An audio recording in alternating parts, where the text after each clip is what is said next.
شهر رمضان الذي أنزل فيه القرآن هدى للناس وبينات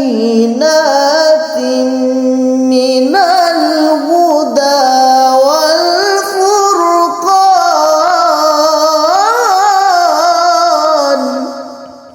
بسم اللہ الرحمن الرحیم. سیدنا کریم صلی اللہ علیہ وآلہ وسلم. معزز سامعین و ناظرین، السلام علیکم ورحمۃ اللہ وبرکاتہ.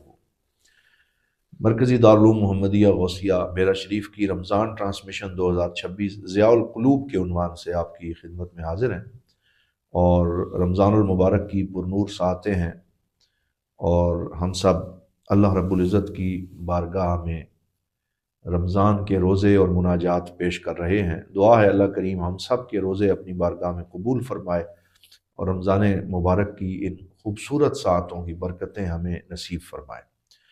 رمضان شریف کے اندر ہمارے یہ رمضان ٹرانسمیشن جہاں مرکزی دارالعلوم سے نشر ہوئی، وہاں بہت سی ہماری برانچز جہاں خدمت دین متین کا کام ہو رہا ہے، وہاں سے بھی اسے براہ راست نشر کیا جا رہا ہے. آج ہم موجود ہیں کلر سیدہ کے علاقے میں. یہ پنڈوڑا ہردو ایک بستی ہے جہاں دارالعلوم محی الاسلام صدیقیہ کے نام سے مرکزی دارالعلوم محمدیہ غوثیہ بیرا شریف کی ایک بڑی خوبصورت برانچ ہے، اور یہ اس علاقے میں ایک بہت بڑا دینی مرکز ہے جہاں بہت سے ادارے وابستہ بھی ہیں.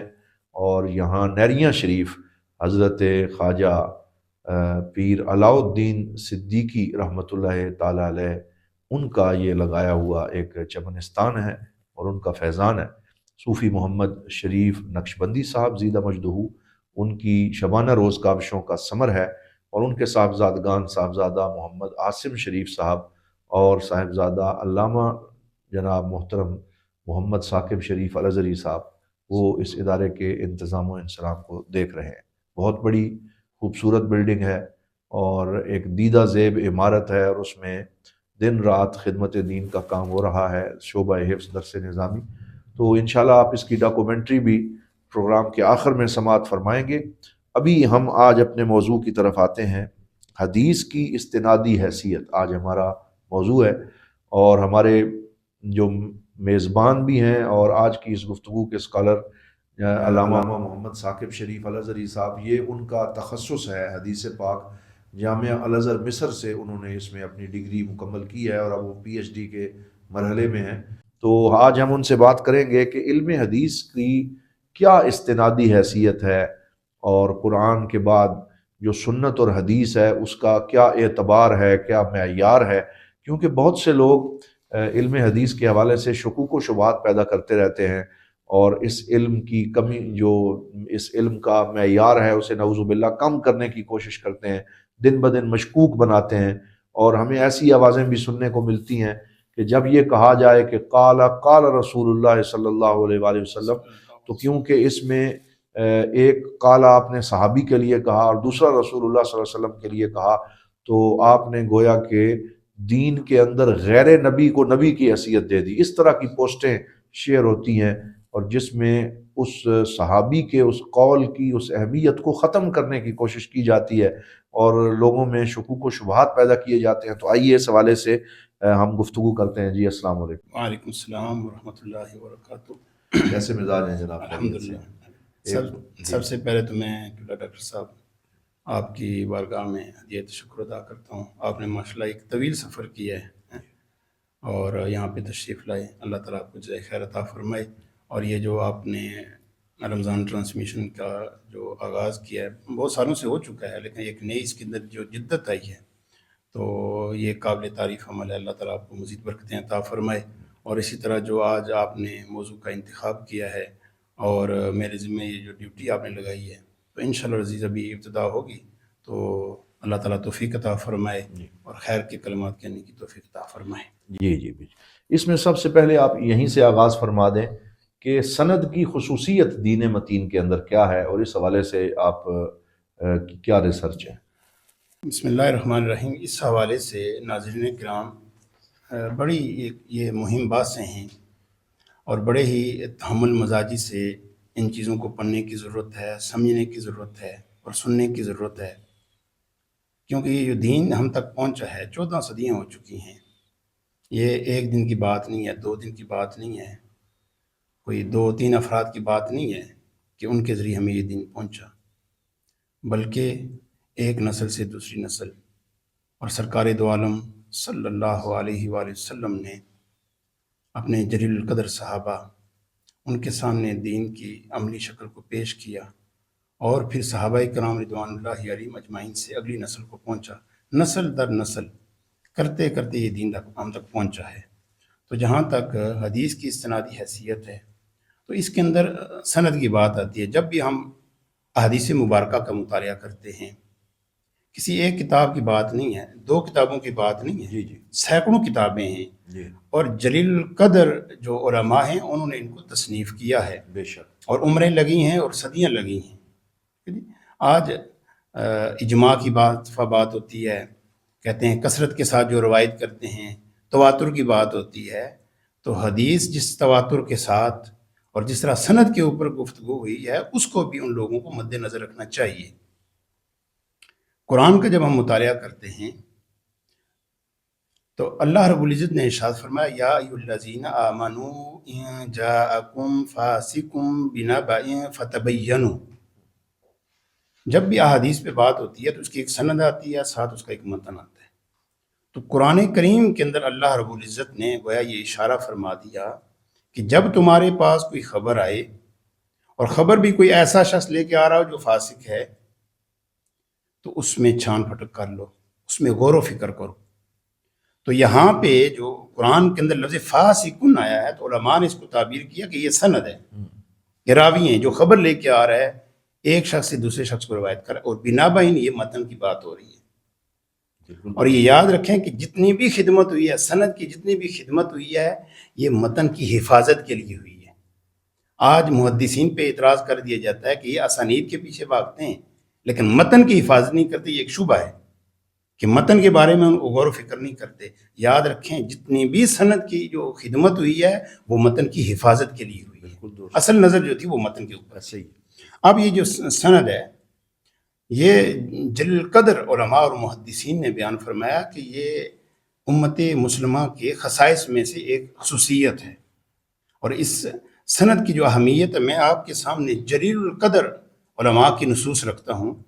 میں زیادہ اپنی بات نہیں کرتا، چلے ہماری بات میں کمی بیشی ہو سکتی ہے، ہمارا منہ چھوٹا ہے اور اس سے شاید ممکن ہے کوئی بڑی بات ایسی تو ہم نہیں کر سکتے، لیکن آپ جلیل القدر محدثین کی جن کی جلالت علمی پر امت مسلمہ متفق ہے، آپ ان کی نصوص سنیں۔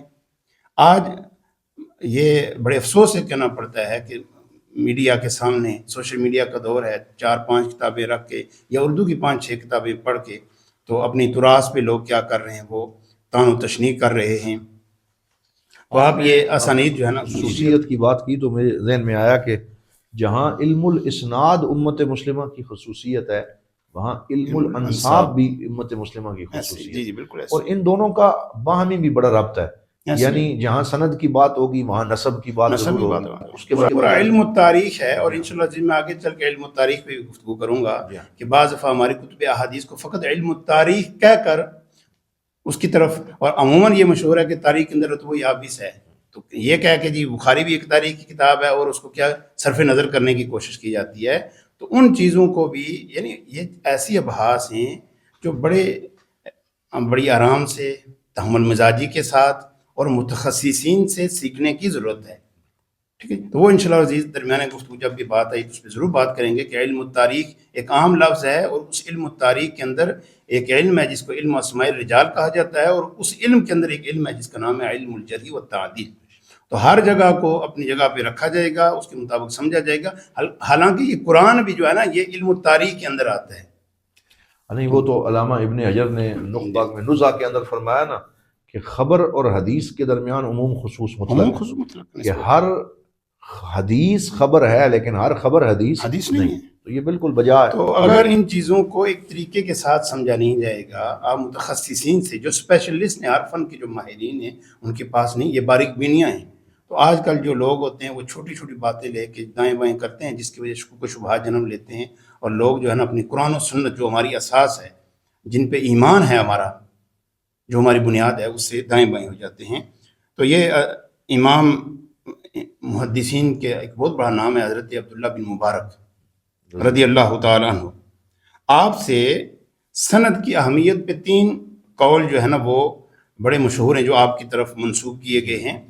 اور جو پہلا قول ہے اس کے تحت پھر امام حاکم رحمۃ اللہ تعالیٰ علیہ جو معرفت علوم الحدیث، اصول حدیث کی جو اوائل کتب میں سے کتاب ہے، اس کی بھی میں ایک عبارت پڑھوں گا آپ کے سامنے۔ آپ نے فرمایا کہ الاسناد من الدین، کہ یہ جو سند ہے یہ دین میں سے ہے۔ وَلَوْلَا الْإِسْنَادُ لَقَالَ مَنْ شَاءَ مَا شَاءَ، اگر یہ سند نہ ہوتی تو جو شخص چاہتا اور جو چاہتا وہ کہتا گزرتا چلا جاتا۔ اور ساتھ اس کے یہ آپ عبارت میں لائیں، امام ابن سیرین رحمۃ اللہ تعالی علیہ جلیل القدر محدث، آپ کا یہ قول صحیح مسلم کے مقدمے کے اندر بھی موجود ہے، اور یہ قول امام ترمذی رحمۃ اللہ علیہ شمائل ترمذی کے آخری جو روایت نقل کی ہے وہ یہ روایت نقل کی ہے۔ آپ نے فرمایا ایک روایت کے اندر ہے ان ھذا العلم دین، اور جو ترمذی شریف کے اندر جب سرکار دو عالم صلی اللہ علیہ وسلم کے معنوی اور ظاہری خصائل کو بیان فرمایا، اور اللہ ڈاکٹر صاحب ماشاءاللہ مجھ سے زیادہ جو ہے یہ شمائل ترمذی پہ ان کی ماشاءاللہ ریسرچ ہے اور آپ گفتگو فرماتے ہیں، اور فرمایا ان ھذا الحدیث دین فانظروا عمن تأخذون دینکم، بات سند کی ہو رہی ہے، ذرا دیکھو تو صحیح نا کس شخص سے تم علم حاصل کر رہے ہو، حدیث کا علم کس سے لے رہے ہو، کیونکہ یہ حدیث اور یہ علم دین ہے۔ تو اس قول کے تحت الاسناد من الدین، امام ابو عبداللہ الحاکم النیسابوری نے معرفت علوم الحدیث کے اندر آپ نے ذکر فرمایا کہ اگر یہ اسناد نہ ہوتی اور امت کا ایک گروہ اگر اسانید پر غور نہ کرتا، راویوں کی جان پھٹک نہ کرتا اور ان اسانید کو یاد نہ کرتا، راویوں کے حالات زندگی، ان کے معاملات کو، ان کے ضبط کو، ان کی عدالت کو نہ دیکھتا، لَدَرَسَ مَنَارُ الاسلام، اسلام کی جو عظمت رفتہ ہے اور اسلام کی جو بنیاد ہے وہ کھوکھلی ہو جاتی، وہ منہدم ہو جاتی۔ اور جو اہل الحاد تھے، یہ اہل الحاد کی جو آج حوائق چلیے کہ ڈاکٹر صاحب کا اس پہ موضوع پہ بھی بڑی گریپ ہے، تو یہ الفاظ اس وقت بھی یہ ملتے ہیں اہل الالحاد، اور جو بدعاتی تھے وہ احادیث کو گڑتے، اناسید کو گڑ مڑ کر دیتے، جس کی وجہ سے جو ہے نا وہ ہم اپنی جو تراث ہے، جو ہمارا قرآن ہے، جو ہماری حدیث ہے، جو سرکار دو عالم صلی اللہ علیہ وسلم کے ساتھ ہماری نسبت ہے، جہاں سے ہمیں یہ اسلام کی دولت ملی ہے، ہم اس سے کٹ جاتے ہیں۔ دوسری روایت کے اندر امام ابن مبارک رحمۃ اللہ تعالی نے فرمایا، صحیح مسلم کے مقدمے کے اندر یہ عبارت موجود ہے، فرمایا بیننا و بین القوم القواعد، یعنی اے الاسناد، فرمایا ہمارے درمیان اور دوسروں کے درمیان میں جو ایک دین انسانیت کے لیے آگے پہنچا ہے، نقل ہوا ہے، امتیازی جو شان ہے وہ سند ہے۔ یہ کڑیاں ہیں جو ایک نسل کو دوسری نسل سے ملاتی ہیں، اور جن سے آپ یوں سمجھیں کہ معلومات منتقل ہوتی ہیں، اور پھر ان کی اتھینٹسٹی کو بھی چیک کیا جاتا ہے، کون بول رہا ہے، اس کا حافظہ کیسا ہے، اس کی عدالت، اس کا ضبط، پھر اس کی دیانت اور امانت کو دیکھا جاتا ہے۔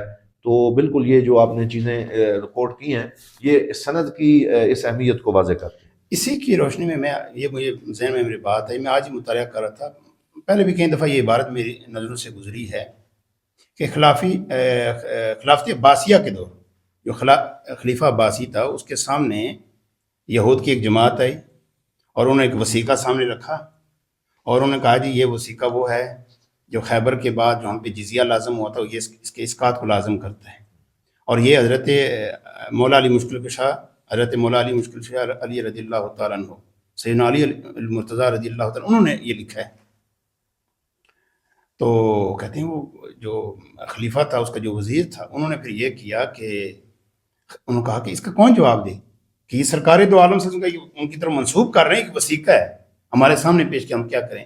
تو کہتے ہیں کہ حضرت خطیب بغدادی محدثین کے امام، آپ کو بلایا گیا کہ حضور یہ فرمائیں کہ یہ اس کی نسبت سرکار دو عالم صلی اللہ علیہ وسلم کی طرف کی جا رہی ہے، اور مولا علی مشکل کشا کی طرف نسبت کی کہ آپ نے لکھا، اور کہہ رہے ہیں کہ اس پہ مہریں بھی لگی ہوئی ہیں، سگنیچر ہیں صحابہ کی۔ تو آپ نے وہ وثیقہ دیکھا، فرمایا یہ جھوٹ کہہ رہے ہیں، یہ جھوٹا انہوں نے بنایا. میں کیسے ثابت تو کریں علمی؟ آپ نے علم تاریخ کے ذریعے اسماء الرجال کا جو علم تھا آپ نے اس کے ذریعے آپ نے فرمایا دیکھو کہ یہ اس صحابی کے سگنیچر ہیں، وہ تو اس کے بعد انہوں نے اسلام کو قبول کیا ہے. اس میں وہ صحابی ہیں وہ تو 2 سال پہلے اسے کیا ہو گیا وفات پا چکے تھے. ہاں، جو تاریخ وفیات ہیں اور جو موالید ہیں یعنی ولادت اور وفات، وہ بھی ایک بہت بڑی حدیث کے ذریعے آپ نے کیا کر دیا، ان کا رد کر دیا. تو یہ اس چیز کی اتنی ضرورت ہے. اور تیسرا قول جو آپ کا فرمایا مثل الذی یطلب امر دینہ بلا اسناد کمثل الذی یرتقی السطح بلا سلم. فرمایا کہ جو دین کو طلب کرتا ہے سند کے بغیر وہ ایسے ہی ہے جیسے جو چھت پہ کوشش کرتا ہے کہ میں بغیر سیڑھی کے چڑھ جاؤں. اور یہاں میں جملہ مترضع کے طور پہ ایک بات کہنا چاہتا ہوں کہ جتنے بھی مسلمان ہیں وہ دین سے محبت رکھتے ہیں، وہ دین کو سیکھنا چاہتے ہیں، لیکن یاد رکھیں کہ آپ نے دین کس سے حاصل کرنا ہے. ہمیشہ جو اسکالر گفتگو کر رہا ہے اس کی آپ کے سامنے بایوگرافی اس کی ہونا ضروری ہے کہ وہ کن اساتذہ کے سامنے اس نے زانوئے تلمذ طے کیے ہیں اور ان کے جو اساتذہ ہیں وہ کس سے علم حاصل کرتے رہیں، تاکہ یہ جو علم کی ایک سند ہے یہ کرتے کرتے سرکار دو عالم. یعنی آپ یہ کہنا چاہتے ہیں کہ روایت کی توثیق کے ساتھ ساتھ شخصیت کی توثیق بھی ضروری ہے. دین اسلام جو ہم تک پہنچے وہ تو شخصیات کے ذریعے ہی پہنچا ہے. بے شک بے شک. یہ راویوں کے ذریعے. اب دوسرے سوال کی طرف ہم آتے ہیں کہ مسلمانوں کے ہاں یہ جو نصوص ہیں، چاہے وہ قرآن ہو، وہ سنت ہو، وہ کوئی اجماعی نص ہو اور عبارت ہو، اس کی چھان پھٹک اور اس کے جو تحقیق کے معیارات ہیں اس کے کیا طریقے کار فرما رہے ہیں؟ جس طرح کہ میں نے پہلے، یہ ایک انتہائی مہم موضوع ہے، کیونکہ آج جو مستشرقین ہیں جو غرب ہے وہ کہتا ہے کہ مسلمانوں کو ہم نے تحقیق کے اصول سکھائے ہیں. تو میں اس حوالے سے پہلے بھی حدیث قرآن کریم کی آیت پڑھ چکا ہوں کہ یا ایھا الذین آمنوا ان جاءکم فاسق بنبأ فتبینوا. تو قرآن نے تحقیق کا اصول بتایا ہے کہ باقاعدہ فعل امر ہے. اب ہم جب دیکھتے ہیں تو سب سے پہلے یہ ہے کہ سب سے پہلے جو قرآن کریم اللہ رب العزت نے نازل فرمایا تو جو اس کی کتابت کے حوالے سے توثیق ہے کہ جب سیدنا صدیق اکبر رضی اللہ تعالیٰ عنہ کے دور کے اندر قرآن کو ایک جگہ پہ جمع کیا گیا، حضرت زید بن ثابت رضی اللہ تعالیٰ عنہ آپ کی سربراہی کے اندر جو کمیٹی بنی کہ قرآن کو لکھا جائے. اور یاد رکھیں کہ وہ جو مسئلہ بنا تھا وہ قرآن کی منطوقاً کا اختلاف نہیں تھا، بات کتابت کی تھی. جو شہادتیں وصول کی جا رہی تھی وہ منطوقاً پہ نہیں تھی، وہ کہنا وہ صحابہ کو قرآن تو آتا تھا، سارے پڑھتے تھے قرآن، وہ تھی مکتوباً پہ. کیا یہ جو نص ہے جو آپ لے کے آ رہے ہیں اور کہہ رہے ہیں کہ یہ قرآن ہے اور یہ لکھا گیا، کیا یہ سرکار دو عالم صلی اللہ علیہ وسلم کے سامنے لکھا گیا ہے؟ کاتبین وحی نے یہ نص لکھی ہے؟ کیا یہ وہی الفاظ ہیں؟ 2 گواہ بھی ساتھ لیں. تو یہ کتابت کی جو ہے نا، یہ سیدنا صدیق اکبر رضی اللہ تعالیٰ جو وہی تھا نا جس میں ایک آیت میں صرف ایک گواہ ملا، حضرت سیدہ خزیمہ بن ثابت الانصاری. سرکار دو عالم صلی اللہ علیہ وسلم نے ان کو، کیونکہ ان کی ایک گواہی کو 2 کے برابر قرار دیا تھا، تو اس لیے ان کی اس چیز کو لے لیا گیا، اور یہ بھی سرکار دو عالم کی خصوصیات میں سے ایک ہے. تو یہ یہاں سے علم رسم المصاحف، یہ پورا ایک علم ہے. ہمیں ضرورت ہے کہ قرآن کی کتابت کو جاننا مسلمانوں کو، اور اس کی عام عربک سے کتابت الگ ہے.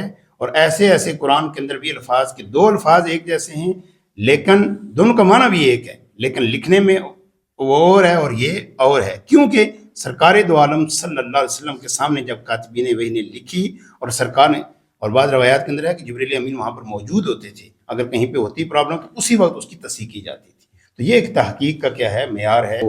رسم عثمانی کی آپ نے بات کی ہے، میں یہاں یہ اضافہ کرنا چاہوں گا، یہ اتنا اہم علم ہے اور اس کی طرف افسوس سے کہنا پڑتا ہے کہ ہمارے ہاں پاکستان کے مدارس میں، دینی حلقوں میں توجہ نہیں ہے کہ رسم عثمانی کا علم نہ ہونے کی وجہ سے وہ 2 سال پہلے ایک عالم نے لنصف عن بن ناسیہ پہ کتنا عجیب و غریب اعتراض کر دیا، اور اس نے کہا جی کہ یہ قرآن میں نعوذ باللہ گرامر کی غلطی. اب یہ قرآن میں گرامر کی غلطی نہیں ہے، یہ ان کی اپنی فکر کی غلطی ہے. قرآن کی تو ایک اپنی رسم ہے، اسحاق کو اگر قرآن کے علاوہ لکھا جائے گا تو وہ الف کے ساتھ، ہا کے بعد الف اور پھر قاف. لیکن جب قرآن پاک میں اسحاق لکھا جائے گا تو ہا کے اوپر کھڑی زبر اور ساتھ ہی قاف ملا دیا جائے گا. بے شمار مثال، بے شمار اس ہم کو منطوقاً بھی پہنچا ہے، متواتر منطوقاً بھی اور مکتوباً بھی متواتر پہنچا ہے. حتیٰ کہ ڈاکٹر ایمن سوید جو اس فن کے ماہر ہیں وہ کہتے ہیں کہ کیوں کہ شیئن ہے اور شیئن دوسری جگہ پہ لکھا ہوا ہے، دونوں میں فرق لکھا ہوا ہے. کہتے ہیں کیوں؟ کہتے ہیں بس برگاہ مصطفیٰ صلی اللہ علیہ وسلم میں ایسے لکھا، آپ نے لکھا ہے، بس ہم کیا ہیں آمنا و صدقنا کہنے والے، اور امت نے اس کی حفاظت کی ہے. انا نحن نزلنا الذکر و انا لہ لحافظون، اس کے لیے رجال کار پیدا ہوئے ہیں. تو جس طرح قرآن کے لیے پیدا ہوئے ہیں، اس طرح حدیث رسول کے لیے محدثین پیدا ہوئے ہیں. بے شک. یزید بن زریع نے کہا تھا کہ ہر امت کے جو ہے نا فرسان ہیں، اور اس امت کے جو فرسان ہیں وہ اصحاب الاسانید ہیں، محدثون ہیں، ماشاء اللہ. محدثین کرام ہیں. انہوں نے سرکار دو عالم صلی اللہ علیہ وسلم کی حدیث کی جو ہے نا وہ اس کی ریسرچ کی ہے، اس کی حفاظت کی ہے. اور واللہ میں یہ کہتا ہوں کہ اگر ہم جلیل القدر علماء کی تاریخ اگر پڑھیں، جو قرآن ہم تک پہنچا ہے اور سرکار دو عالم صلی اللہ علیہ وسلم کی حدیث جو پہنچی ہیں، ہم تو ساری زندگی ان کو خراج عقیدت پیش کرتے رہیں. کس مشقت کے ساتھ ان چیزیں بہت بڑی کاوش ہے. یہ دوسری بات یہاں پہ ذرا توثیق النصوص کے بارے میں، تو سرکار دو عالم صلی اللہ علیہ وسلم کی جو حدیث مبارکہ ہے، مشہور حدیث ہے، حدیث متواترہ ہے، فرمایا ان کاذبا علی لیس ککذب علی احد من کذب علی متعمدا فلیتبوأ مقعدہ من النار. وہ فرما رہے ہیں کہ مجھ پہ جھوٹ بولنا عام کسی کی طرف جھوٹی بات منسوب کرنے کی طرح نہیں ہے. فرمایا جس نے جان بوجھ کے مجھ پر جھوٹ بولا اس کا ٹھکانہ جہنم. فرمایا گویا یہ فرما رہے ہیں کہ جو میری بات آگے تم نے نقل کرنی ہے وہ سوچ سمجھ کے کرنی ہے، عام آدمی کی طرح نہیں کرنی ہے. جو آج کل سوشل میڈیا کا دور ہے، تو میں یہ گزارش کروں گا، یہ میں نے آخر میں بھی باتیں چلیں اگر وقت ہوا تو کروں گا، لیکن ساتھ ساتھ ہم کرتے جاتے ہیں کہ سوشل میڈیا مختلف پلیٹ فارم ہیں، فیس بک ہے اور یہ یوٹیوب ہے، واٹس ایپ ہے اور ٹک ٹاک ہے، جتنے بھی یہ سوشل میڈیا کے پلیٹ فارم ہیں. تو اگر اس پہ کوئی روایت آ جائے اور بات ہو سرکار دو عالم صلی اللہ علیہ وسلم کی طرف منسوب، تو اس کی ضرور چھان پھٹک کریں، اہل علم کے پاس بیٹھیں. اور فقط یہ نہیں ہے کہ صحابہ سرکار دو عالم صلی اللہ علیہ وسلم کی طرف کوئی بات نسبت ہو، بلکہ اگر صحابہ کی طرف کوئی بات منسوب ہو، کیونکہ وہ بھی دین کی تشریح کرتے ہیں، اور پھر تبع تابعین کی طرف منسوب ہو، یا جو مذاہب فقہیہ ان کے جو امام ہیں ان کی طرف کوئی بات منسوب ہو، یا جو صالحین امت ہیں جن کی جب بات کی جائے تو انسان کی سر جھک جاتا ہے، جب بھی ان کی طرف اگر کوئی بات منسوب کی جائے تو اہل علم سے ضرور رابطہ کرے اور ان سے پوچھیں کہ اس بات یہ آپ نے بہت اچھی بات کی ہے. توثیق میں تو سمجھتا ہوں کہ صرف ائمہ تک نہیں، بلکہ یہ ہمارے بالکل ڈیپ لیول تک نیچے آ کے کسی کی طرف بھی اگر آپ منسوب کر رہے ہیں. آپ دیکھیں ہمارے علامہ محمد اقبال کتنے مظلوم ہیں اس حوالے سے، جو شعر غلط ہوتا ہے وہ عوام اٹھا کے علامہ اقبال کے ذمہ لگا دیتے، اور جو کوئی غلط روایت ہو نعوذ باللہ وہ کہتے ہیں یہ جی مولا علی کا قول ہے، یہ فلاں کا ہے. تو توثیق نہ ہونا یہ ہمارے سوشل میڈیا کا بہت بڑا المیہ ہے. اور دیکھیں پھر قرآن کی تشریح ہوتی ہے، اس سے ایک چیز حرام سے حلال ہو جاتی ہے، حرام سے حلال ہو جاتی ہے.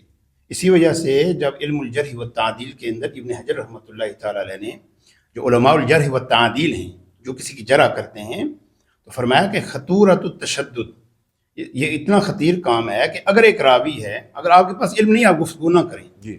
اگر ایک راوی ضعیف ہے یا کذاب ہے، آپ نے اس کو کیا کہہ دیا، ثقہ کہہ دیا ہے، اور آگے جو روایت آ رہی ہے اس کی وجہ سے ایک جو ہے نا وہ چیز جو تھی کیا ثابت نہیں تھی سرکار دو عالم صلی اللہ علیہ وسلم سے، آپ نے اس کو کیا کر لیا، ثابت کر دیا.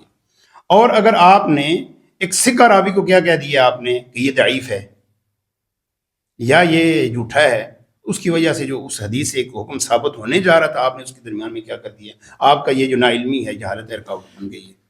تو سرکار دو عالم صلی اللہ علیہ وسلم نے ارشاد فرمایا کفا بالمرء کاذبا ان یحدث بکل ما سمع. یہ جو آج سوشل میڈیا کے دور میں کہ ہر بات جو ہے جو آپ نے سنی آپ نے اس کو آگے نہیں، غور تو کریں. اور آج کل کے دور کے اندر تو پتہ بھی نہیں چلتا، اتنے تو تھوڑا سا تحمل مزاجی کے اندر انسان کو ٹھنڈے مزاج رہنے کی ضرورت ہے. صاحب یہ ڈیپ فیک کا دور آ گیا، جی.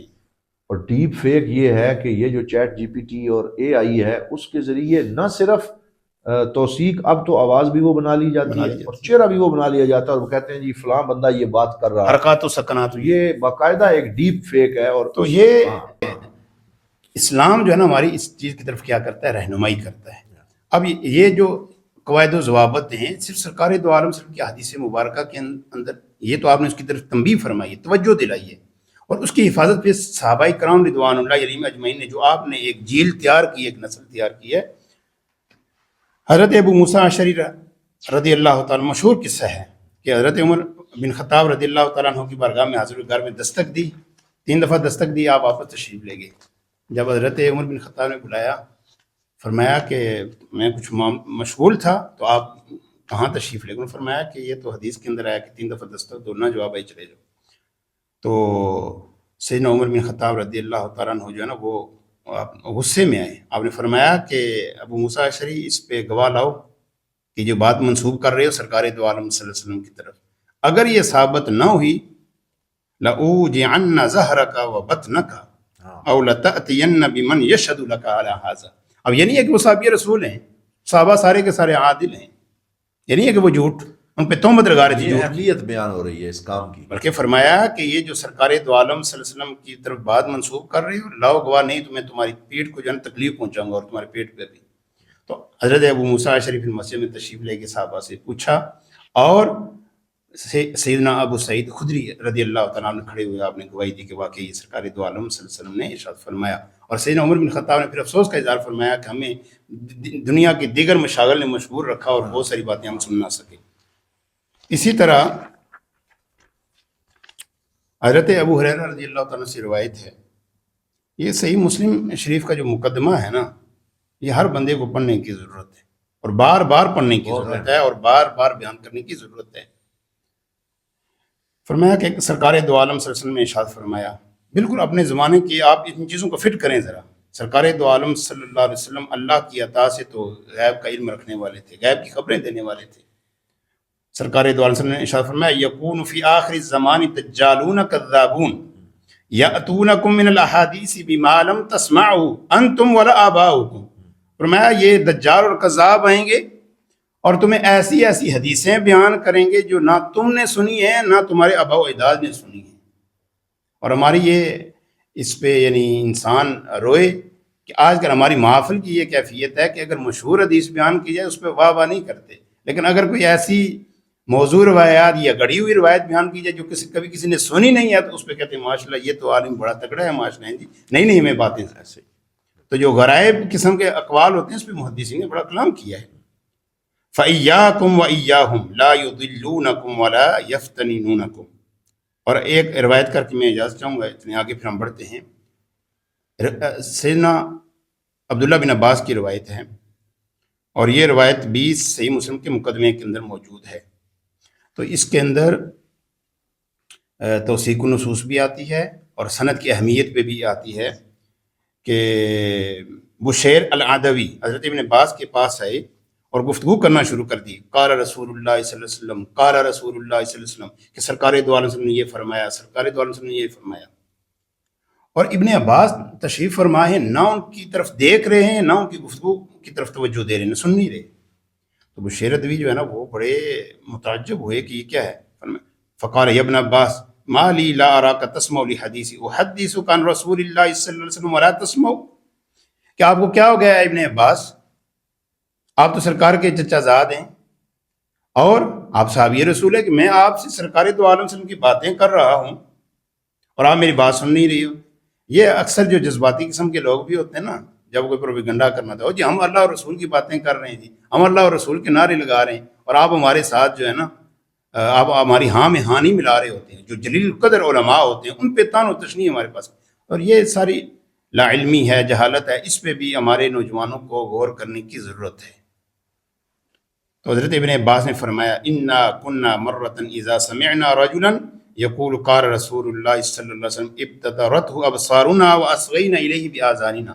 فرمایا ایک وقت وہ تھا کہ جب ہم سنتے نا قال رسول اللہ صلی اللہ علیہ وسلم تو ہماری آنکھیں اس کی طرف بلند ہو جاتی ہیں، اس کی طرف دیکھنا شروع کر دیتے اور ہم کان لگاتے اس کی طرف کہ اب بات آنے لگی ہے محبوب. یعنی ہمتن گوش ہو جاتے، ہمتن گوش ہو جاتے، متوجہ ہو جاتے. کہتے ہیں لیکن جب لوگوں نے اس چیز کو بالکل آسان سا بنا لی ہے کہ وہ ان چیزوں پہ غور و فکر کرنا انہوں نے چھوڑ دیا اور گفتگو کے اندر رتب و یابس کرنا شروع کر دیا، تو پھر ہم نے کیا کیا، اب ہم صرف اسی سے حدیث لیتے ہیں جس کے بارے میں ہم جانتے ہیں. تو گویا یہ بھی جو ہے کہ توثیق النصوص. اور آخری اس کے بعد امام ابن سیرین کا قول یہ آ رہا ہے دوبارہ، آپ نے فرمایا لم یکونوا یسألون عن الاسناد، کہ ابتدا کے اندر یہ کیفیت تھی کہ سند کے بارے میں سوال نہیں ہوتا تھا، ہوتی تو اس کے اندر سند ہی تھی، لیکن یہ تھا کہ وہ لوگ سچ بولتے تھے، سچ عام بہت تھا، بہت قرب رسالت، قرب رسالت، قرب عہد رسالت کی وجہ سے. کہتے ہیں جب فتنے آئے لوگوں نے جھوٹ بولنا شروع کر دیا، قالوا سموا لنا رجالکم، سموا لنا رجالکم، بیان کرو جی کس سے آپ روایت کر رہے ہیں، کس سے بات سنی ہے۔ تو آج کل میں یہ گزارش کروں گا، سوشل میڈیا کا دور ہے، ہمیں بڑی تکلیف ہوتی ہے کہ جب دین اسلام کے بارے میں اور جو اس کے نمائندہ ہیں ان کے بارے میں کوئی گفتگو کرے، ان پہ کوئی تان و تشنیع کرے، ہمیں دلی تکلیف ہوتی ہے۔ تو میں سوشل میڈیا کے اوپر جو میزبانی کے فرائض انجام دے رہے ہیں یا جو ان کے مالکان ہیں، تو جب آپ کسی مہمان کو دعوت دیتے ہیں تو ضرور اس کی بایوگرافی چیک کریں کہ یہ اگر اسلام کی تشریح کرنے کے لیے آ رہا ہے یا گفتگو کر رہا ہے تو اس نے کسی مستند ادارے سے تعلیم حاصل کی ہے یا کی نہیں ہے، یا فقط چند ایک کتابیں پڑھ کے اپنے نام کے ساتھ اسلامی اسکالر لکھا لی کہ میں بڑا فلاسفر ہوں اور یہ اس طرح کی باتیں۔ تو اس طرح سے یہ دین کی خدمت کوئی نہیں ہوگی سوائے فتنے اور فساد کے۔ فرمایا سموا لنا رجالکم، بیان کرو کس سے سنا، فَيُنظَرُ إِلَىٰ أَهْلِ السُّنَّةِ فَيُؤْخَذُ حَدِيثُهُم، تو دیکھا جاتا کہ اگر وہ اہل السنت والجماعت میں سے ہے تو اس کی حدیث کو لیا جاتا، وَيُنظَرُ إِلَىٰ أَهْلِ الْبِدَعِ فَلَا يُؤْخَذُ حَدِيثُهُم، اور اہل بدعت کی طرف دیکھا جاتا تو پھر ان کی حدیثیں نہیں لی جاتی تھی۔ تو یہ توثیق النصوص کی میں نے ایک مختصر سی یہ بیان کیا، اور میں قبلہ ڈاکٹر صاحب سے گزارش کروں گا کہ آپ اس پہ ضرور تھوڑی سی گفتگو فرمائیں کہ قبلہ ڈاکٹر صاحب نے علم المخطوطات کے اندر بڑی آپ کی گرفت ہے کہ کتابوں کی توثیق، کتابوں کی تحقیق کیسے کرنی ہے، اور احادیث رسول کی بھی یہ چیزیں ساری کیونکہ یہ تراث ہے، ایک جیل سے دوسری جیل تک، اگلی نسل تک ہم نے چیزیں پہنچانی ہیں۔ تو ہمارے جو مدارس دینیہ کے اندر جو طلباء ہیں وہ تحقیق کے میدان کے اندر آئیں، اور یہ ایک دن کی بات نہیں ہے، نہ ایک مہینے کی بات ہے، یہ ایک زمانے کی ہے کہ انسان ان چیزوں کی طرف متوجہ ہو۔ ہر عالم کے لیے ضروری ہے، کیوں کہ جو امام اعظم ابو حنیفہ رحمۃ اللہ تعالی علیہ کی جو کتاب آپ کی فقہ اکبر، اس کے اندر یہ ایک ٹاپک ہے جو بعض دفعہ یہ میڈیا پہ آ جاتا ہے، سرکار دو عالم صلی اللہ علیہ وسلم کے والدین کریمین رضی اللہ تعالی عنہما کہ بعد نے کہہ دیا کہ وہ ماتا علی الکفر، اس طرح کی باتیں کہی۔ تو زائد الکوثری فرماتے ہیں کہ جس آدمی نے اس کتاب کی تحقیق کی تو میں دارالکتب المصریہ کے اندر گیا، میں نے وہ مخطوط نکالا، اس پہ لکھا ہوتا ماتا علی الکفر، وہ صرف ایک ایک جو ہے نا وہاں سے حذف ہوا، اور مانا یہ اس طرح کی کوئی انجینئرنگ ہوئی ہے اس میں، وگرنہ یہ کیسے ممکن ہے کہ حضرت سیدنا امام اعظم ابو حنیفہ رحمۃ اللہ تعالیٰ علیہ کے بارے میں یہ قول منسوب کیا جائے۔ تو یہ بڑی باریک بات ہے، اور اس میں یہ بھی عرض کروں گا کہ جو احیاء التراث کا عمل ہے کہ ایک مخطوط ہے اور پھر اس کو کسی بند لائبریری سے نکال کر پھر احیاء المخطوط کا عمل کرنا اور اس کو پھر سے زندہ کرنا، تو اس میں پھر حاجی خلیفہ علیہ الرحمہ نے کشف الظنون میں جو کام کیا ہے توثیق کا، اور دیگر بڑے بڑے علماء نے وہاں سے دیکھ کر پھر دیکھنا کہ آیا یہ کتاب جو ہے اس کی نسبت ثابت ہے یا ثابت نہیں ہے۔ اور پھر اس میں جو ابھی آپ نے اشارہ کیا ہے، اس میں ایک مثال میرے پاس بھی موجود ہے کہ جو کتاب الاذکار ہے امام نووی کی، اب اس میں جو محقق ہیں جن کا نام جو شنقیط کے وہ شام شنقیط، ہاں، انہوں نے جو اس کی تحقیق کی ہے، بلکہ نہیں، وہ ڈاکٹر شعیب الارناؤوط ہیں جنہوں نے اس کی تحقیق کی۔ انہوں نے تحقیق کرتے ہوئے جہاں پہ وہ پہنچے کہ حضور صلی اللہ علیہ وسلم کی بارگاہ میں حاضری کے آداب کیا ہیں، تو حضرت امام نووی تو اس مزاج کے تھے، اور انہوں نے باقاعدہ قرآن و سنت سے یہ لکھا باب ما جاء فی زیارت قبر رسول اللہ صلی اللہ علیہ وسلم۔ تو یہ جب محقق صاحب آئے تو انہوں نے، کیونکہ ان کا یہ مزاج نہیں تھا کہ قبر پہ حاضری دینی جائز ہے جو وہ سمجھتے ہیں، تو انہوں نے کہا باب ما جاء فی زیارت مسجد رسول اللہ، تو قبر کے لفظ کی جگہ مسجد لکھ کے اپنے عقیدے کی ترجمانی تو کر لی، لیکن تحقیقی معیار سے وہ نیچے گر گئے۔ بہت بڑا علمی سرقہ ہے، علمی جس کو عرب کے اندر بہت بڑا عیب سمجھا جاتا ہے، کیونکہ ایک امانت علمی ہے، آپ کسی نص کے ساتھ کھلواڑ نہیں کر سکتے۔ آپ نے اگر اپنا کوئی اختلافی نوٹ دینا ہے تو آپ حاشیے میں آئیں، آپ وہاں۔ تو یہ بہرحال بہت اچھے طریقے سے آپ نے اس کی وضاحت کر دی، وقت کیونکہ مختصر ہے۔ تو یہ جو حدیث صحیح کی تعریف ہے، علامہ ابن حجر اسقلانی فرماتے ہیں بنقل عدل تام ضبط متصل السند غیر معلل ولا شاذ، یہ جو علم حدیث میں صحیح حدیث جسے کہتے ہیں، اس حدیث کی تعریف کی کیا باریکیاں ہیں اور اسے کیسے سمجھنا چاہیے؟ یہ جو حدیث صحیح کی جو تعریف کی گئی ہے، کیونکہ بڑی یہ پریشان کن صورتحال ہے کہ لوگ کہتے تھے کہ یہ موضوع احادیث ہے، یہ ضعیف احادیث ہے۔ یاد رکھیں کہ روایات ہیں، لیکن علماء نے رجال قانون کی جان پٹک کی ہے، اس کے قواعد و ضوابط بیان کیے ہیں۔ ہر روایت یہ نہیں ہے کہ آمنا و صدقنا سنی ہے، جیسے پہلے ہم نے گفتگو ہو چکی ہے کہ یہ نہیں تھا کہ بات سنی اور کہا اور آگے چل پڑے، نہیں، بلکہ اس کے لیے باقاعدہ ایک سانچہ رکھا ہے، اس ایک کسوٹی رکھی ہے، پھر اس کے ذریعے سے نکال کے حدیث کو آگے لے کے گئے ہیں۔ تو اس میں جو متفق علیہ جو حدیث صحیح کی تعریف ہے وہ یہ ہے کہ پہلے سند متصل ہو، یعنی ہر راوی نے اپنے استاد سے وہ بات سنی ہو۔ جی، اور صرف میں آپ سے یہ گزارش کروں کہ یہ جو حدیث صحیح ہے، یہ جو اس کی تعریف ہے، اور پھر اس تعریف کو لے کے پھر اس کی تطبیق کرنا کسی حدیث کی سند اور متن پہ، دراست الاسانید کرنا، تو اس کے لیے اصول حدیث کے اندر 40 سے زیادہ علوم ہیں، یعنی 40 سے زیادہ ابحاث ہیں، ان کو علم سے بھی تعبیر علماء نے کیا گیا۔ ہر ایک چیز جو ہے نا وہ علم کی، ان کی اسٹڈی ضروری ہے۔ جو آدمی مشتغل ہوتا ہے، علماء نے باقاعدہ مصطلحات لکھی، ان کو سمجھنا، ان کو پڑھنا، پھر ان کی روشنی میں کسی سند پہ آپ گفتگو کر سکتے ہیں، سند متصل ہونے پہ۔ ایک بڑا فنی حیثیت کا کام، فنی حیثیت ہے، یہ لوگوں نے بالکل اس کو، یعنی لا علمی ہے، اور تھوڑی لا علمی نہیں ہے، انتہائی زیادہ لا علمی ہے کہ جب ہم پڑھے لکھے لوگوں سے سنتے ہیں وہ احادیث پہ کلام کرنا شروع کر دیتے ہیں۔ آپ کبھی اہل علم کے پاس آئیں، ذرا بیٹھیں تو صحیح، آپ کو پتہ چلے کہ امت نے سرکار دو عالم صلی اللہ علیہ وسلم کی احادیث مبارکہ کی حفاظت کیسے کی ہے۔ انا نحن نزلنا الذکر وانا له لحافظون، اللہ رب العزت نے قرآن کی حفاظت کی ذمہ داری اٹھائی ہے، تو اس کے لیے پھر رجال کار پیدا ہوئے ہیں۔ صحابہ کرام رضوان اللہ علیہم اجمعین نے اپنی ڈیوٹی دی ہے، پھر کرتے کرتے ہر نسل نے۔ اور یہ کیسے ممکن تھا کہ قرآن کی حفاظت ہو اور بیان قرآن کی حفاظت نہ ہو؟ مبین کی ہے اور مبین کی نہ ہو، یہ تو ہو ہی نہیں سکتا ہے۔ تو سند متصل ہونی چاہیے۔ دوسری چیز ہے کہ راوی عادل ہوں، جو شخص، یہ نہیں ہے کہ ہر شخص کی آپ نے خبر سننی ہے۔ عادل میں آپ کو آسان سی بات بتا دیتا ہوں کہ اچھا بلا نیک پرہیزگار ہو، اپنے آسان الفاظ کے اندر، یعنی اچھا متقی انسان ہو، کبائر سے بچتا ہو، صغائر پہ اصرار نہ کرتا ہو، اس طرح کے۔ تو اب اس سے دوسرے لوگ سارے نکل گئے جو جھوٹ بولتے ہیں، جو فسق و فجور کے اندر مبتلا ہیں، بس ان کی روایت کو نہیں لینا ہے۔ تو محدثین نے پہلے دیکھا، یہ نہیں ہے کہ کوئی کہے کہ میں نے اپنے استاد سے سنا، ثابت بھی ہو جائے، اس نے کہا میں صرف ایک چیز میں نہیں، ایک اور قید لگائی ہے۔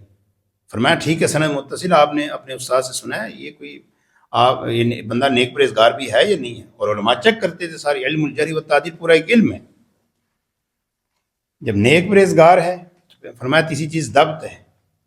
ضبط کہ کیا یہ اچھا بلا، میں ضبط کا یہ کہہ دوں کہ اچھا بلا لائق آدمی ہے، یعنی جو چیزیں سنتا ہے وہ اس کو یاد بھی رہتی ہے یا نہیں رہتی۔ حافظے کی کیا کیفیت؟ آج کل یہ اتنی جہالت ہے کہ وہ لوگوں کو 4-5 لائن لگائی جاتی ہے، کھڑی کی جاتی ہے، ایک کے کان میں بات کہی جاتی ہے، کہتے ہیں آپ دوسرے کو کہیں، پھر تیسرے کو کہتے ہیں، تو وہ بات پہلے شروع ہوتی ہے آخر تک بگڑ چکی ہوتی ہے جی۔ تو وہ اس کو کہتے ہیں کہ یہ دیکھیں آسانی ہے، اس کے اندر بھی 6-7 افراد ہیں، تو کیسے ہو سکتا ہے کہ یہ سرکار دو عالم صلی اللہ علیہ وسلم کی بات ہو؟ لیکن ذرا وہ تصور تو کرے نا کہ وہ جو قیدیں لگائی گئی ہیں کہ سند متصل اور راوی عادل ہوں، کہ تام ضبط ہوں، اور ضبط یعنی جو وہ بیدار مغز ہوں، چیز کو سنتے ہوں اور ان کو یاد بھی رہتی ہو۔ اور پھر اسی وجہ سے ضبط کی 2 قسمیں کی، ضبط صدر اور ضبط کتاب، کہ سنتا ہے اس کو یاد کر لے، ایسا یاد کرے کہ جب اس کو آگے ادا کرنی، یعنی تحمل اتنا خوبصورت کرے کہ جب ادا کی بات آئے تو ویسے ہی اس کو بیان کر سکے، یا ضبط کتاب کر لے، اس چیز کو لکھ لے، اور لکھنے کے بعد وہ یہ کرے کہ اپنے استاد کے کو چیک کروا لے کہ یہ جو حضور آپ سے میں نے چیز نقل کی ہے یہ کیا سے، یہ بھی تحقیق کی ساری چیزیں ہیں، توثیق و نصوص ہے اس کے اندر، کہیں کوئی غلط بات تو نہیں میں آپ سے نقل کر رہا، وہ اپنے پاس محفوظ کر لو، ایسی محفوظ کرے کہ جب اس کو آگے نقل کرنا چاہیے تو اسی طرح اس کو نقل کر سکے۔ تو ضبط کیا ہونا چاہیے؟ تام ہونا چاہیے۔ امام مالک نے، غالباً امام مالک رحمۃ اللہ تعالیٰ علیہ کی طرف ایک قول منسوب ہے، ممکن اگر میں یک بڑے امام کی طرف، اور نے فرمایا کہ یہ جو مسجد نبوی ہے یہاں پہ میں نے سینکڑوں ایسے جلیل القدر نیک پرہیزگار لوگ دیکھے ہیں کہ اگر وہ قسم اٹھا دیں اللہ ان کی قسم کو پوری کر دیتا ہے، لیکن میں نے ان سے حدیث نہیں لی ہے۔ عادل تو تھے وہ، لیکن ان کے اندر ضبط نہیں تھا، ضبط نہیں تھا۔ دونوں شرطیں بیک وقت پائی جانا یہ ضروری ہے، یعنی سند متصل ہو، راوی عادل ہو، تام الضبط ہو، اور پھر کیا ہے، فقط یہ نہیں ہے 3 شرطیں نہیں، فرمایا آگے کہ شاذ بھی نہ ہو، کہیں یہ تو نہیں ہے کہ جو سکہ راوی ہے وہ سب کی مخالفت کر رہے ہیں، جو سکہ کی روایت ہے اس کے اندر کچھ حکم کوئی اور ثابت ہو رہا ہے اور جو اوثق کی روایت ہے وہ کچھ اور ثابت ہو رہا ہے کہ سند متصل بھی ہے، راوی عادل بھی ہیں، تام الضبط بھی ہے، لیکن خلاف پایا جا رہا ہے، تو پھر بھی علماء کیا کرتے ہیں کہ ثقہ کی روایت کو چھوڑ دیتے ہیں، اوثق کی روایت کو لیتے ہیں. یہ بھی متن کی حفاظت، زیادہ قابل اعتبار ہے، متن کے جو اعتبار ہے. زیادہ ان کے نزدیک اتھینٹک ہے وہ اس کی روایت کی اب طرف لوگوں کو یہ باریک بینیاں کہاں پتہ، یہ معیار تھے علماء اس سے لے کے. اور پھر یہ کیا ہے کہ اچھا شاذ نہیں ہے تو کہیں سند متصل ہے، راوی عادل بھی ہیں، تام الضبط بھی ہے، اچھا شاذ تو نہیں ہے لیکن معلل ہے، اس کے اندر ایک علت خفیہ ہے جو عام کسی کو نہیں پتہ، جو ماہرین فن ہیں وہ بتاتے ہیں کہ آپ کو بظاہر تو یہ بڑی اچھی لگ رہی ہے، سند متصل ہے، راوی عادل تام الضبط ہیں، لیکن یہ جو علت کا لفظ ہے یہاں سے پورا ایک علم نکلتا ہے جس کو علم العلل کا نام دیا جاتا ہے. محدثین نے زندگیاں اس کے اندر کھپا کے رکھ دی. تو اس طرح کر کے یہ امام بخاری رحمۃ اللہ تعالی کی جو ذات ہے، صحیح بخاری کے اندر مقررات نکالیں تقریباً یہ 2600 احادیث بنتی مقررات کو نکال کے. آپ نے لاکھوں احادیث یاد کی ہوئی تھی، اس میں سے آپ نے چھان پھٹک کر کے پھر امت کے سامنے پیش کیا ہے. یہ نہیں ہے کہ آپ نے بات کو سنا اور لکھتے چلے گئے اور آگے. 16 سال لگے امام بخاری، جب ہم راوی پڑھتے ہیں جب وہ ان سے روایت کرتا ہے تو ہم یہ چیک کرتے ہیں کہ کیا یہ راوی مدلس ہے یا نہیں ہے. اچھا اگر یہ مدلس ہے تو پھر ہمیں ساتھ ساتھ اس کے یہ آنا چاہیے، یہ علم جس کو کہتے ہیں علم التخریج. آپ کو مطابعات کا پتہ ہونا چاہیے، آپ کو شواہد کا پتہ ہونا چاہیے. ممکن ہے ایک راوی یہاں پہ ان سے روایت کر رہے ہیں تو اس سند کے اندر تو تدلیس ہے، لیکن ممکن ہے آپ جب تخریج کریں تو دوسری حدیث کے اندر آ جائے سمعت یا حدثنی آ جائے، تو سما ثابت ہو گیا، اور یہاں پہ تدلیس کا جو شبہ آ رہا تھا وہ ختم ہو گیا. تو اس طرح کر کے علماء نے پھر مراتب بنائے ہیں. ٹھیک ہے جی. اور بعض ایسے بھی مدلسین تھے کہ ایک راوی کہتے ہیں کہ جب میں ایک شیخ سے سن رہا تھا حدیثیں، وہ تھے تو مدلس تھے، تدلیس کرتے تھے، تو کہتے ہیں کہ میں ان کے زبان کی طرف دیکھتا رہتا، جب وہ ان کہتے وہ روایات میں نے چھوڑ دی ہیں، جب سمیت و حدثنی کا وہ میں نے لے لی ہیں. تو اس طرح یعنی باریک بینیاں ہیں. جیسے امام بخاری رحمۃ اللہ میں نے ذکر کیا ہے کہ لاکھوں حدیث یاد ہیں، اس میں سے آپ نے کان چھانٹ کر کے کیا کہیں یہ حدیث. اب اس آخری سوال کی طرف ہم آئیں گے کہ جو تعلق ہے قرآن اور حدیث کے درمیان اس پہ کچھ ارشاد فرمائیے گا تاکہ اختصار کے ساتھ ہم اپنے وقت میں اس پروگرام کو وائنڈ اپ کر سکیں. سرکار دو عالم صلی اللہ علیہ وسلم کے قرآن اور جو حدیث مبارکہ ہیں، سنت نبویہ ہیں، قرآن مصدر اول ہے اور سرکار دو عالم صلی اللہ علیہ وسلم کی جو حدیث مبارکہ سنت ہے وہ مصدر ثانی ہے، اور اس پہ امت کا اجماع ہے. یہ میری اور ڈاکٹر صاحب کی بات نہیں ہے. آپ فقہا کی کتابوں کو اٹھا دیکھیں، اصول فقہ کی کتابوں کو اٹھا کے دیکھیں، پوری امت کھڑی، اور تواتر کے ساتھ یہ چیز ثابت ہے، امت کے تواتر سے یہ چیز ثابت ہے. ہم قرآن کو حدیث کے بغیر نہیں سمجھ سکتے. بے شک اللہ رب العزت نے ارشاد فرمایا وَأَنزَلْنَا إِلَيْكَ الذِّكْرَ لِتُبَيِّنَ لِلنَّاسِ مَا نُزِّلَ إِلَيْهِمْ وَلَعَلَّهُمْ يَتَفَكَّرُونَ. تو یہاں پہ علماء نے فرمایا کہ پہلا جو انزلنا ہے اس سے مراد کتاب اللہ ہے، اور لِتُبَيِّنَ لِلنَّاسِ مَا نُزِّلَ إِلَيْهِمْ، یہ دوسری جو تنزیل ہے اس سے مراد کیا ہے؟ سرکار دو عالم صلی اللہ علیہ وسلم کے فرمان عالیہ ہیں، ارشادات عالیہ ہیں. ایک وحی مطلوب ہے اور ایک وحی غیر مطلوب ہے.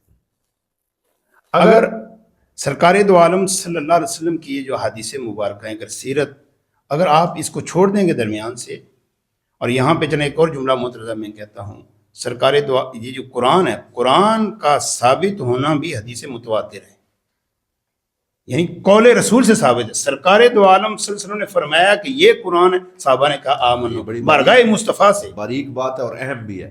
قرآن کا تواتر کا ثبوت جو ہے وہ بارگاہ مصطفیٰ سے، قرآن کا قرآن ہونا، اگر وہ دوسرے اگر لغوی اگر باتیں اگر کی جائیں. اللہ رب العزت نے ارشاد فرمایا لقد کان لکم فی رسول اللہ اسوۃ حسنہ، کہ تحقیق تمہارے لیے رسول اللہ صلی اللہ علیہ وسلم کی زندگی میں بہترین نمونہ ہے. وہ بہت سارے من یطیع الرسول فقد اطاع اللہ وما آتاکم الرسول فخذوہ وما نہاکم عنہ فانتہوا. جو لوگ سرکار دو عالم صلی اللہ علیہ وسلم کی احادیث مبارکہ یا سیرت کا جو انکار کرتے ہیں، کہتے ہیں اس کی ہمیں ضرورت نہیں ہے، تو بتائیں کہ ان آیات پر عمل کیسے کریں گے. آسان سی بات ہے کہ ان آیات پہ عمل کیسے کریں گے. سرکار دو عالم صلی اللہ علیہ وسلم کی جو احادیث مبارکہ ہیں قرآن کے اندر ہے وَأَقِيمُوا الصَّلَاةَ، نماز کو قائم کرو، وَآتُوا الزَّكَاةَ، اور زکوٰۃ کو ادا کرو. اور بنی الاسلام علی خمس، یہ ارکان اسلام ہیں، اسلام کی بنیاد ہے ان کے اوپر. تو آپ بتائیں کہ پھر نماز کو کیسے ہم قائم کریں گے، نماز کو کیسے قائم کریں گے. نماز کی جو رکعات ہیں وہ کہاں سے، یہ ساری جو تفاصیل ہیں نماز کی کہاں سے ملیں گی؟ یہ تو ساری برگاہ مصطفیٰ صلی اللہ علیہ وسلم سے ملی ہیں۔ سرکار دو عالم صلی اللہ علیہ وسلم نے ارشاد فرمایا صلو کما رأیتمونی اصلی، تم ایسے نماز پڑھو جیسے تم مجھے دیکھتے، خذوا عنی مناسککم، فرمایا کہ یہ جو حج کے احکام ہے یہ مجھ سے لو، مجھ سے سیکھو۔ تو قرآن کے اندر اجمالی احکام بیان ہوئے ہیں، اور پھر سرکار دو عالم صلی اللہ علیہ وسلم نے ان کی وضاحت کی ہے۔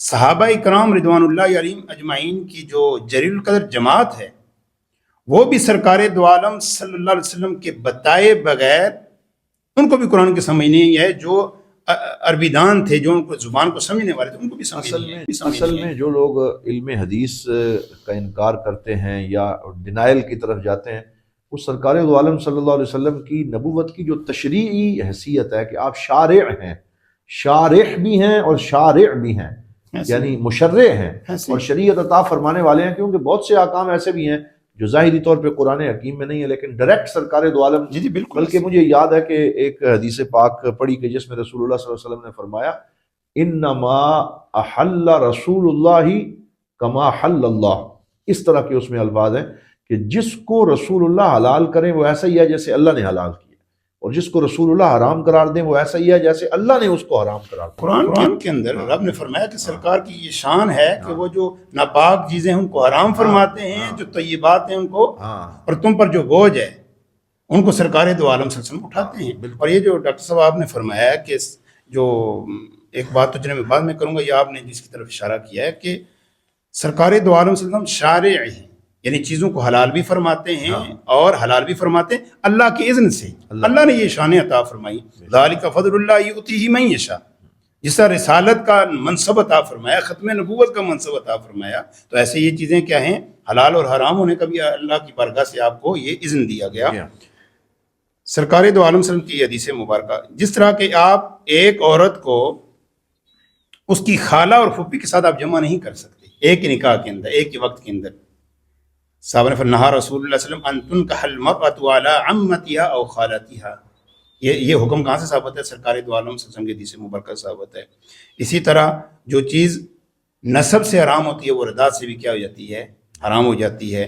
اسی طرح تحریم کل ذی ناب من السباع، یہ چیرنے پھاڑنے والے جانور اور پرندے، اور یہ جو سونا جو حرام ہے یا ریشم کا کپڑا پہننا ہے، بہت سارے احکام ہیں جو ہمیں بارگاہ مصطفیٰ صلی اللہ علیہ وسلم سے، لا یرث المسلم القاتل، اور یہ جو کافر اور مسلم کے درمیان توریث نہیں ہوگی، لا وصیت لوارث، اور قاتل کے حوالے سے بھی لا وصیت لوارث، ٹھیک ہے۔ اور صحابہ کرام رضوان اللہ علیہم اجمعین کی جو میں بات کر رہا تھا، یہاں پہ چلے میں اس موضوع کو وائنڈ اپ کر دیتا ہوں کہ جو زبان دان ہیں، جن کی عربی زبان ہے، جو جلیل القدر صحابہ ہیں، وہ قرآن کو بھی سرکار کے بغیر نہیں سمجھ سکے۔ جب قرآن کی یہ آیت نازل ہوئی الذین آمنوا ولم یلبسوا ایمانہم بظلم اولئک لہم الامن وہم مہتدون، تو صحابہ پریشان ہو گئے بارگاہ مصطفیٰ میں، یا رسول اللہ ایمان تو ہم لے آئے لیکن ہم میں سے تو ہر کسی سے غلطیاں ہوتی ہیں۔ تو یہاں پر فرمایا گیا کہ ولم یلبسوا ایمانہم بظلم، کمی کوتاہی تو ہو جاتی ہے، عصمت کا قول تو نہیں ہے صحابہ کے لیے، وہ تو انبیاء اور رسل کے لیے ہے۔ تو سرکار دو عالم صلی اللہ علیہ وسلم نے ارشاد فرمایا لیس ذالک، اے میرے صحابہ جیسے تم سمجھ رہے ہو نا ویسے بات نہیں ہے، میں سمجھاتا ہوں تمہیں۔ یہاں ظلم سے کیا مراد؟ انما هو الشرک، یہاں ظلم سے مراد کیا ہے؟ شرک ہے۔ الم تسمعوا ما قال لقمان لابنه وهو يعظه، کہ آپ نے سرکار دو عالم صلی اللہ علیہ وسلم نے استدلال فرمایا سورہ لقمان سے، فرمایا آپ نے غور نہیں کیا ہے، سورہ لقمان کو نہیں پڑھا کہ جب حضرت لقمان اپنے بیٹے کو وصیت کر رہے ہیں، نصیحت کر رہے ہیں، یا بنی لا تشرک باللہ ان الشرک لظلم عظیم، وہ ظلم اکبر ہے، یہ اکبر ہے۔ تو ایک قرآن کی ایک آیت کو تفسیر القرآن بالقرآن، یہ بارگاہ مصطفیٰ صلی اللہ علیہ وسلم سے بھی حاصل ہو رہی ہے اس حدیث کی روشنی میں، اور تفسیر القرآن بالحدیث سرکار دو عالم صلی اللہ علیہ وسلم کی بارگاہ سے ہمیں یہ نصیب ہو رہی ہے۔ دوسری جو آیت ہے مشہور ہے، چلیں پھر ہم قبلہ ڈاکٹر صاحب کی بھی اس پہ تعلیق سنتے ہیں، وَكُلُوا وَاشْرَبُوا حَتَّى يَتَبَيَّنَ لَكُمُ الْخَيْطُ الْأَبْيَضُ مِنَ الْخَيْطِ الْأَسْوَدِ مِنَ الْفَجْرِ ثُمَّ أَتِمُّوا الصِّيَامَ إِلَى اللَّيْلِ، اور قبلہ ڈاکٹر صاحب کی تعلیق جو ثُمَّ أَتِمُّوا الصِّيَامَ إِلَى اللَّيْلِ پہ، جو اسکالر آج کل جو ہے نا وہ ان پہ اسکالر بننے کی کوشش کر رہے ہیں، کچھ ہے نا جی، آپ نے بڑی خوبصورت تعلیق لگائی، بڑی مجھے پسند آئی ہے۔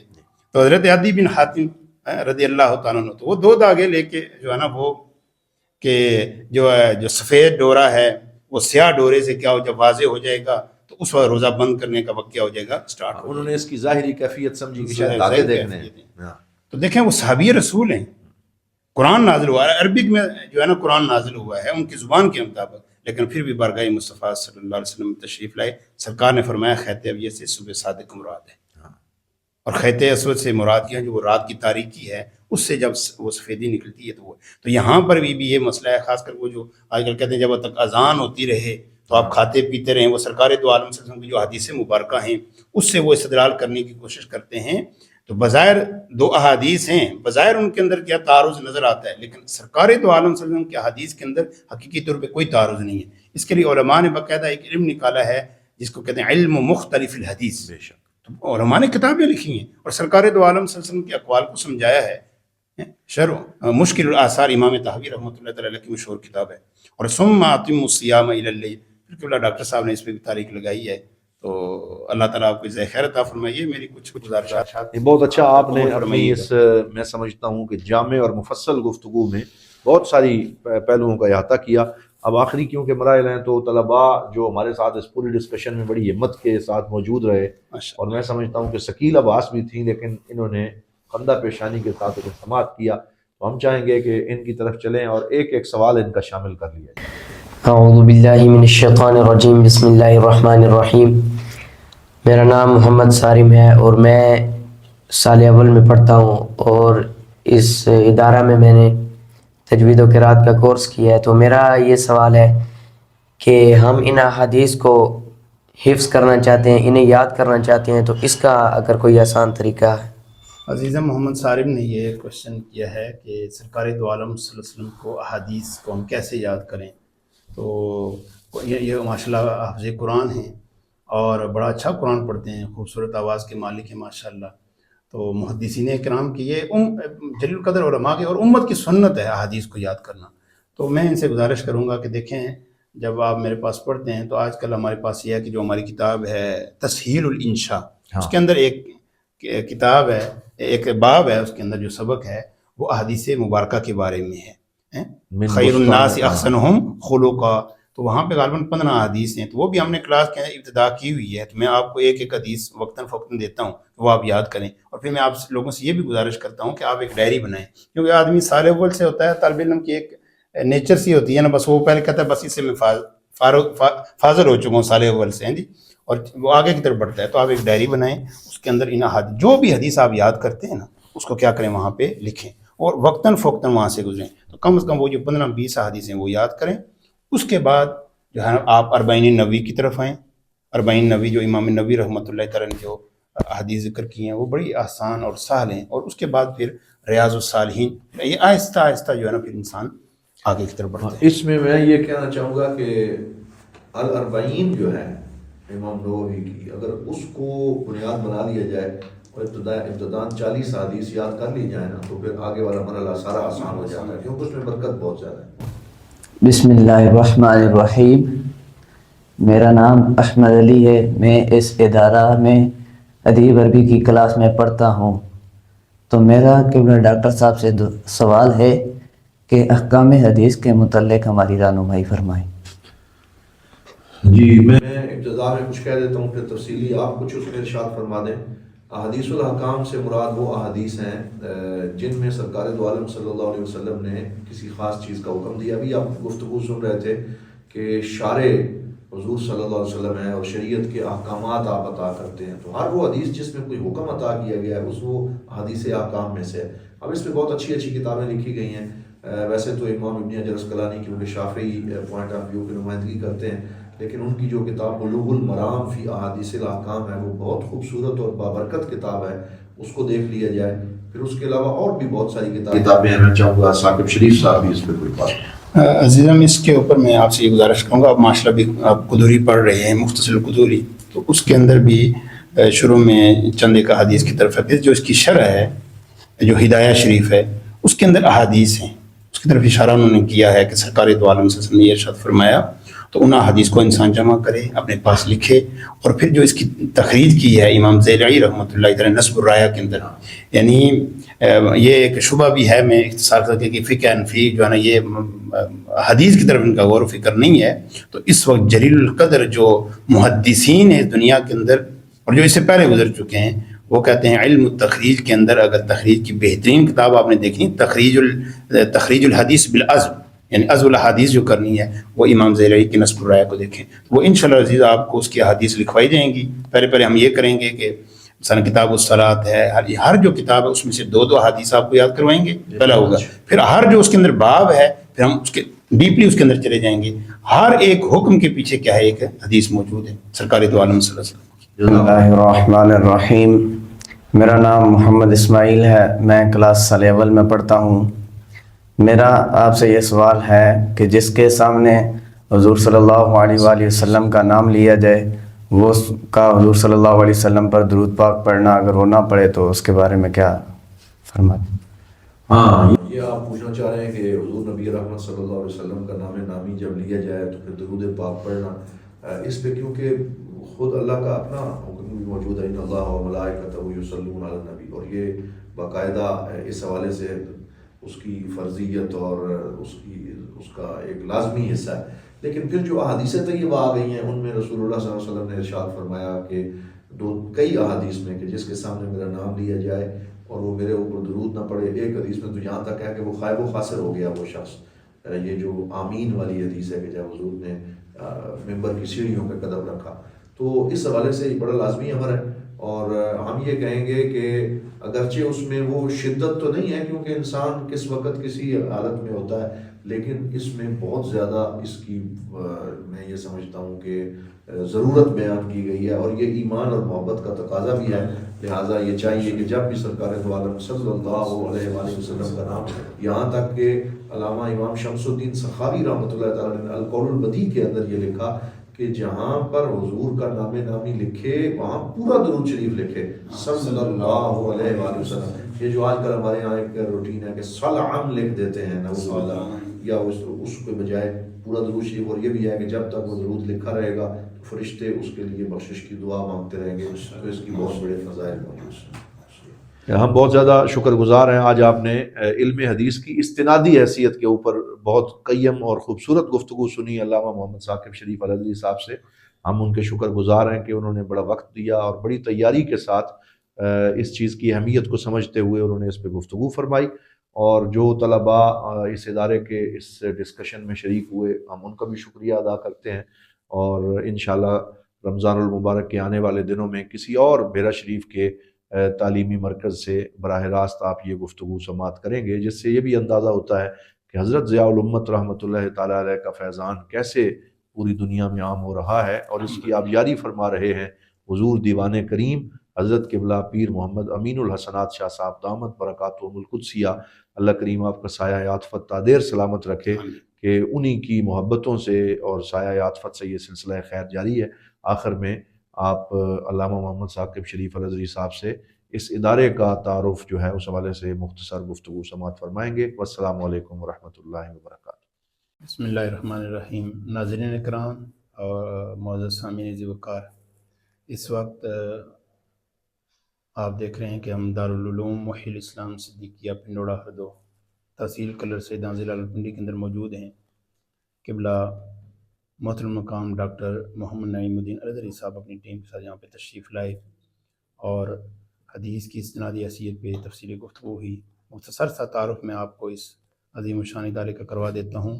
یہ ادارہ 1997 کے اندر قائم ہوا اور اس کی جو سرپرستی فرما رہے ہیں قبلہ پیر طریقت رہبر شریعت قبلہ والد گرامی حاجی محمد شریف صاحب حافظہ اللہ تعالی، اور اسی طرح برادر مکرم حضرت علامہ مولانا محمد عاصم شریف نقشبندی صاحب برادر اکبر ہیں، وہ بھی اس ادارے کی جو ہے وہ سرپرستی فرما رہے ہیں، اور ہم بھی ان کے ساتھ دین متین کی خدمت کا فریضہ سنجام دے رہے ہیں.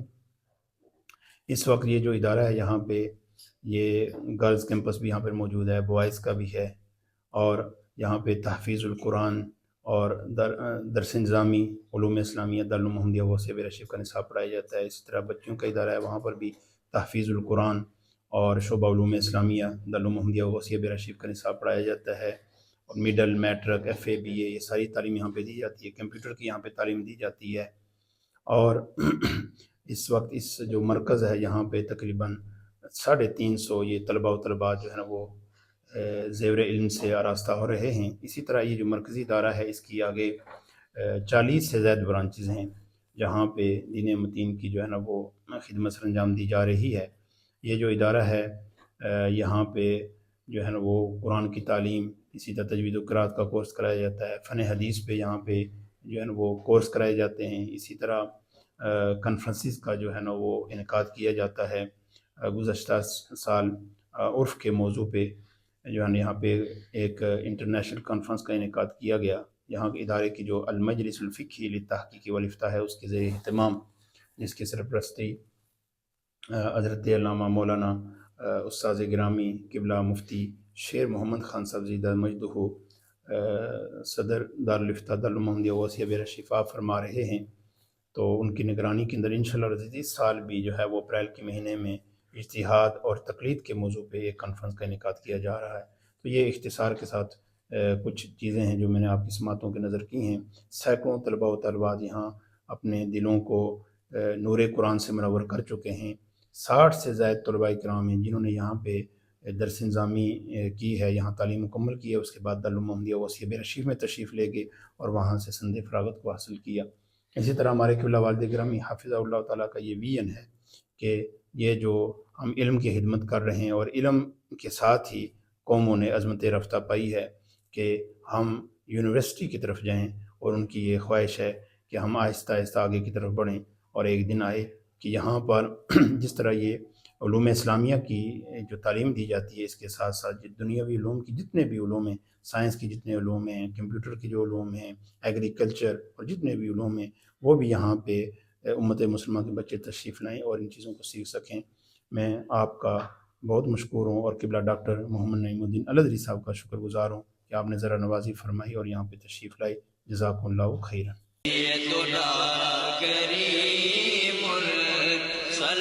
دارالعلوم محمدیہ غوثیہ بیرا شریف دینی اور عصری تعلیم کا بے مثال ادارہ ہے، جہاں عصر حاضر کے تقاضوں کے مطابق قرآن و سنت کی تعلیم دی جاتی ہے، اور ہر سال ہزاروں طلباء و طالبات زیور تعلیم سے آراستہ ہو رہے ہیں۔ رمضان المبارک کے بابرکت لمحات میں زکوٰۃ و صدقات اور مالی تعاون اس عظیم ادارے تک پہنچا کر اس مشن میں اپنا حصہ ڈالیں۔ درجہ ذیل اکاؤنٹس پر اپنا تعاون ارسال فرمائیں۔